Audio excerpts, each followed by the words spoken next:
Hey guys, Ray from Love Your RV. So I'm back with my review of the Blackvue dashcam system that I installed probably about 3 weeks ago. I wanted to kind of put it through some of its paces and see how it performed before I came back with my review. So if you missed the installation, I'll link back to that. There's a detailed installation video here.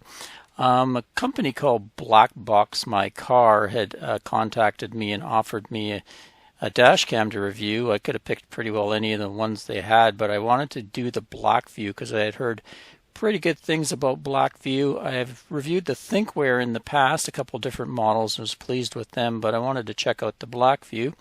So let's get to it. So in this video, I'll show you some footage, more footage of it in action, different modes, and also we'll go through and have a look at its PC viewer and its cloud viewer and its Wi-Fi phone app. All the software has worked really well in this cam. At the end, I'll come back and give you my likes and dislikes. So let's get to it.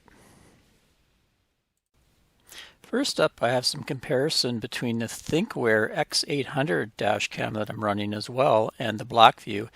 So this is the ThinkWare, and it is quite a bit brighter than the Blackvue in its footage. So I'm just driving through a town called Blythe in California here because it has lots of signs, so you can kind of see how it looks as you're cruising by.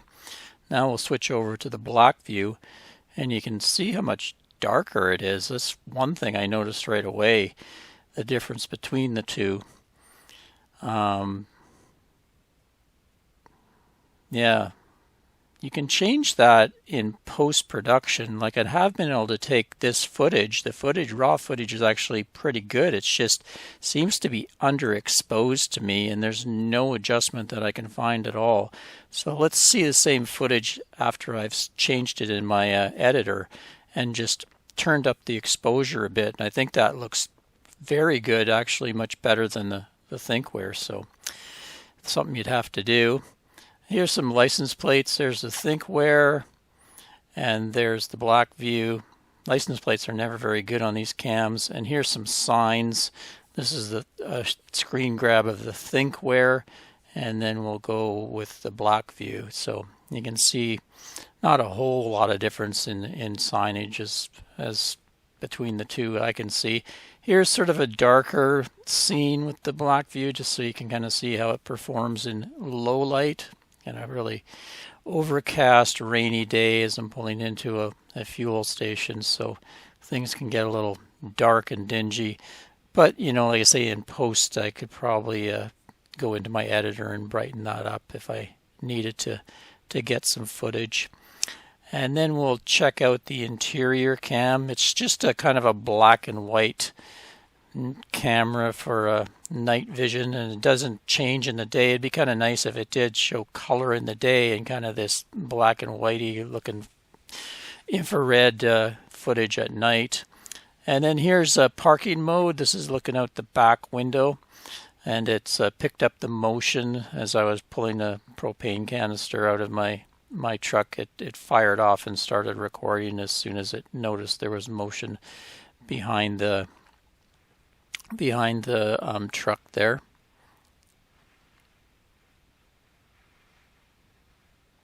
Then next we have the forward in a grocery store parking lot, and just the cars driving by are triggering the motion detect. You can also do time lapse, so it constantly is on, but I kind of like the motion detect. So here's the PC viewer running on my laptop, and over on the left here you can see all the recorded video clips and different ways you can categorize them for viewing, or you can download them, of course, onto your computer to keep. You've got a G sensor down below, and over on the right is a map. You can look at satellite view or terrain view or just plain map view. And then here's the clip itself. You can take a picture if you want and save it of any frame. And of course the playback. Now the playback's pretty smooth. This software works really well. I guess because it's 1080p. It's not a huge file like some 4K. You can speed it up or slow it down if you're looking to track something specific. play it at super slow-mo, or you can stop the video and then actually go frame by frame if you really want to find something in the footage that you're looking for specifically.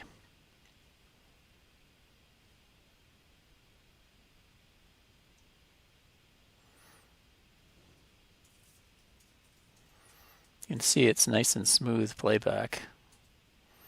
Some of them I've had that might be 4K, but if their software is flaky and jerky, it's really not much of an advantage.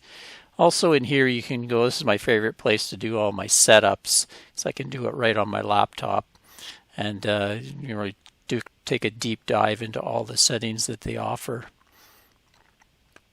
Let's go through some of these and you can have a look at what you can do. There's image quality there, not a lot of choices there.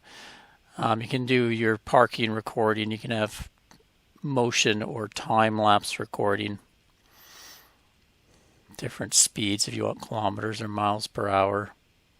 You're only it's 1 minute clip. There's no option there to change that, which I wish there was. I usually like to have a little bit longer clips. Then you've got sensitivity for your whether it thinks you've had an impact or not. Different modes for all the different LEDs, the different cameras. You can have them on or off, kind of stealth mode, or to alert people that you're doing something.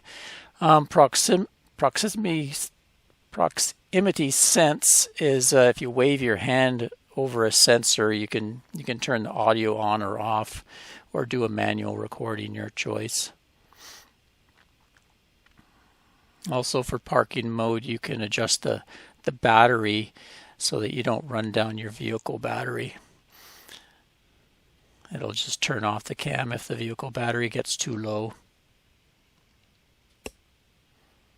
There's some stuff with driver settings. I think that is if you use this for a fleet, so you can make sure your drivers aren't falling asleep. Wi-Fi settings, and then your cloud hotspot setting there. You can have 3 different hotspots set up for it. And when it sees the hotspot, it just automatically connects for you.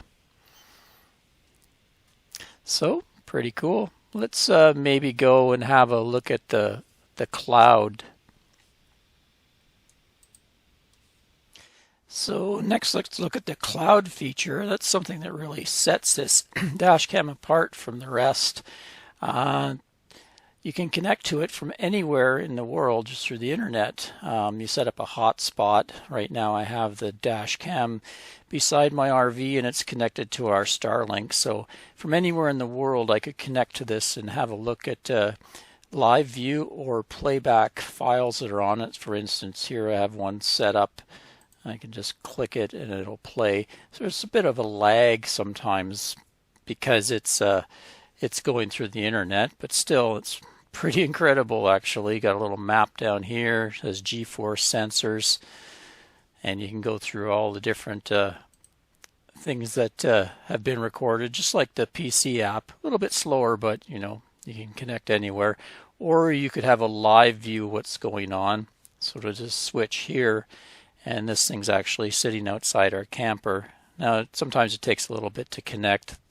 So there's the forward view, and then down here it has a location, and you can share as much as you want. You can share location, or you can actually have the general public can connect and have a look at your cam depending on what you want to do. We'll just go up here. We can have a look at the interior cam, or we could have a look at the rear cam. See what's going on. Also, like the PC viewer, I can go into all the settings and change settings right through the internet here. All the different settings are right there. The PC viewer is a lot more responsive, so that's the main one I use, but this is pretty neat. So if we're set up here, we could also, I haven't tried this yet, but it says start voice call. So someone from a computer could talk to the person that's in the vehicle.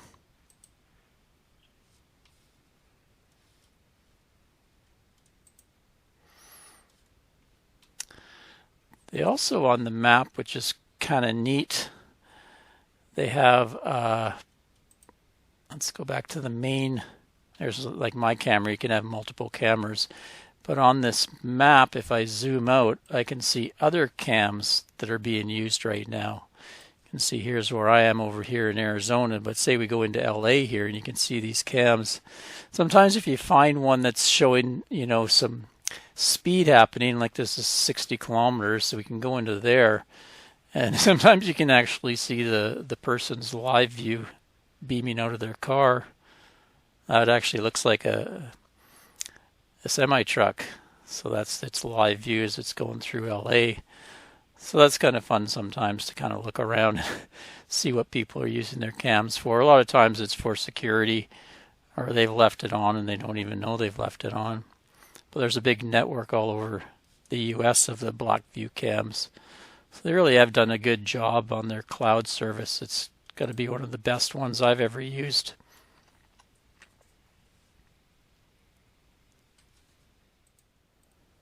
Give you a quick look connecting through the phone app as well, and it works really well too. All the software for the Blackvue has just worked almost perfectly compared to a lot of dash cams I've tested. This is really nice. Some of them are a little flaky, especially their phone apps or their PC viewer. Never mind the cloud. I think the only cloud I've tried is the ThinkWare, and it was kind of buggy. But you can see on the phone, you can go through and do the same thing. You can, you know, play back files or look at live views, that sort of thing. Here's one where I'm playing back a file that was on the phone was on the camera, and the phone's attaching through Wi-Fi.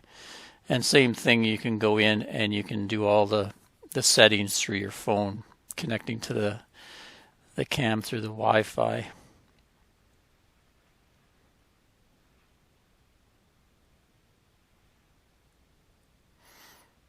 And then also look at a live view. So if your truck's sitting outside, you just get on your phone and have a look at it through Wi-Fi access. As long as you're kind of within, you know, about 100 feet, it seems to work pretty good. Okay, to finish this off, let's go through my pros and cons list. We've got a 3-camera kit. This particular model has the front facing, the rear facing, and the interior cam. So it's got the full vehicle covered. Quality hardware and cables, everything that came with it was really well built, in my opinion. Very easy to install and set up, especially the software setup was one of the easiest that I've come across. Quite compact design, especially the main unit. Without the screen, it's easy to kind of hide it up behind the mirror and make it kind of difficult to even see it there. It's got an infrared interior camera, so at night it kind of lights up the cab.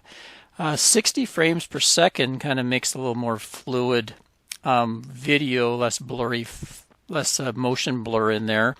Hardwired parking mode, so you can hardwire it and you can choose either motion detect, it'll record a video if it detects motion, or you can have it time lapse, so it's always recording.